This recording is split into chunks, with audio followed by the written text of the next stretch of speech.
President Cyril Ramaphosa says he mourns the death of former minister in the presidency, Essop Pahad. Pahad passed away this morning at his home at the age of 84. Ramaphosa says the country mourns the loss of a veteran of the struggle who was shaped by security crackdowns, banning and exile. The funeral of Pahad will take place this afternoon at around 2:30 at the Westpark Cemetery in Johannesburg. For more on the story, let's now speak to our reporter, Canny Maphanga. Canny, good morning and thank you so much for making time for us. Speak to us about some of the condolences that have been pouring in. Well, good morning to you, Algin, and the viewers at home. Of course, I'm coming to you live in Johannesburg at the family home from what we describe as the pillar of South Africa's democracy. The former minister in the presidency, Dr. Pahad, passed away in the early hours of the morning. As we understand, there are currently burial rites being taken place at another location not too far from the family home. Then from about 1 p.m. or maybe before that, the body will arrive here for some prayers, and then we will head towards the Westpark Cemetery where the burial will take place. We're not sure what category it is, but it is an official funeral that will be conducted there at Heroes Acre. Just to reflect on his legacy here at the family home, I'm joined by his grandniece, Dr. Zinat Dadabe, who's just joined us just to reflect shortly on some of the memories she has of her loved one and the legacy that he has brought to South Africa. Dr. Zinat, thank you so much for joining us. You're live on the agenda. Good morning. Just as a family member and a loved one, how will you remember Dr. Pahad?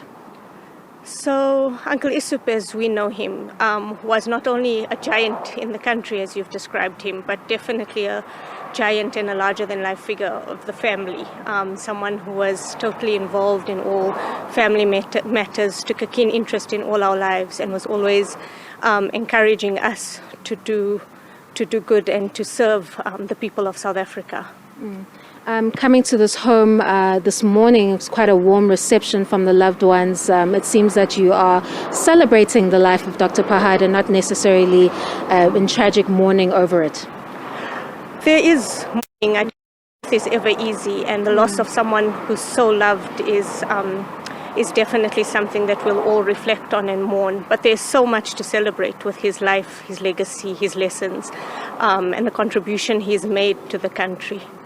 And what are some of those lessons that he's left behind for South Africa? So, Uncle Essop was an unwavering patriot, someone who dedicated his entire life to the people of South Africa and the struggle for freedom and democracy. And those ideals never wavered.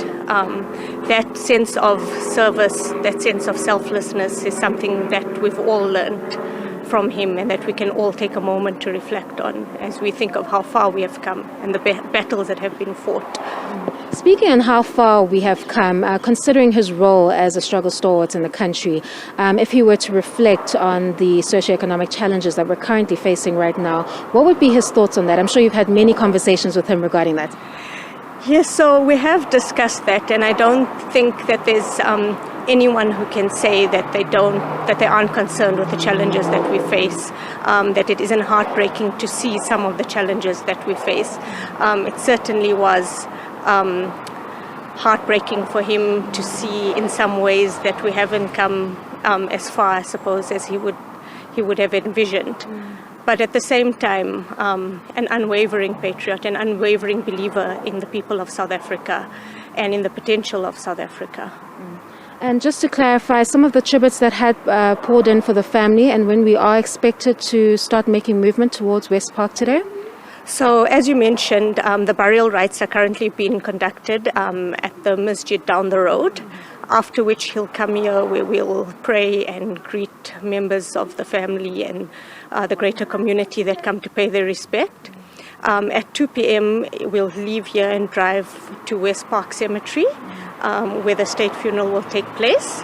After that, there'll be a funeral prayer, which is the last burial rite of a Muslim, and then the burial in Heroes Acre at Westpark Cemetery.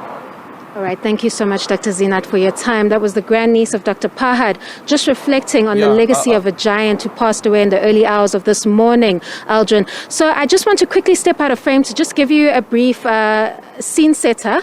It's still quite early at the family home here in Johannesburg, but you can see that preparations are underway for the body to arrive in a few hours, and some of the guests that will be paying homage and tribute to Dr. Pahad will be arriving shortly. I have seen the wife of former President Thabo Mbeki, Dr. May Mbeki, arriving here shortly now. She's currently inside the house with some of the family members. As we speak now, Aldrin, the body has not arrived yet, and not many mourners have arrived yet, but we understand that is because they are at the other location conducting those burial rites.